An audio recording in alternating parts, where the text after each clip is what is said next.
मित्रांनो, नुकतंच काही दिवसांपूर्वी पारू ही मालिका अचानक बंद करण्यात आली. तर मालिका का बंद झाली असा प्रश्न चाहत्यांच्या मनात उपस्थित झाला होता. तर त्याच्या मागचं खरं कारण काय आहे ते आपण व्हिडिओ पाहणार आहोत. व्हिडिओ शेवटपर्यंत पहा. व्हिडिओवरती नवीन असाल तर व्हिडिओ लाईक आणि चॅनल सबस्क्राईब करून नोटिफिकेशन ऑल करायला मात्र अजिबात विसरू नका, जेणेकरून अशाच मनोरंजन विश्वातील अपडेट तुम्हाला मिळतील. पारू या मालिकेवरती सुरुवातीपासूनच प्रेक्षकांनी भरभरून असं प्रेम केलं. मालिकेतील सर्वच पात्रांनी आपल्या उत्तम अभिनयाने प्रेक्षकांच्या मनात आपली एक वेगळी ओळख निर्माण केली होती. विशेष म्हणजे पारू आणि आदित्यची जोड आणि त्यांचा अभिनय प्रेक्षकांच्या चांगलाच पसंतीत पडत होता. पण 10 फेब्रुवारी रोजी पारू ही मालिका अचानक बंद करण्यात आली. मालिका बंद झाल्यानंतर प्रेक्षकांना खूप मोठा धक्का बसला की मालिका अचानक का बंद करण्यात आली.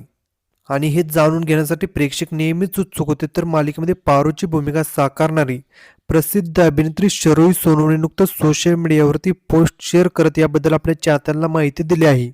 ती म्हणाली की डायरेक्टरच्या काही तांत्रिक अडचणीमुळे ही मालिका बंद करण्यात आली, पण तुम्ही या मालिकेवरती भरभरूनचं प्रेम केलं त्याबद्दल मी तुमचे आभारी आहे. लवकरच पुन्हा एकदा तुमच्या भेटीला येईल. तर मित्रांनो, तुम्हाला पारू ही मालिका कशी वाटत होती हे कमेंट सेक्शनमध्ये सांगा. अशाच मनोरंजन विश्वातील अपडेट मिळण्यासाठी आपल्या चॅनलला सबस्क्राईब करा. चला भेटूया अशाच व्हिडिओमध्ये. धन्यवाद.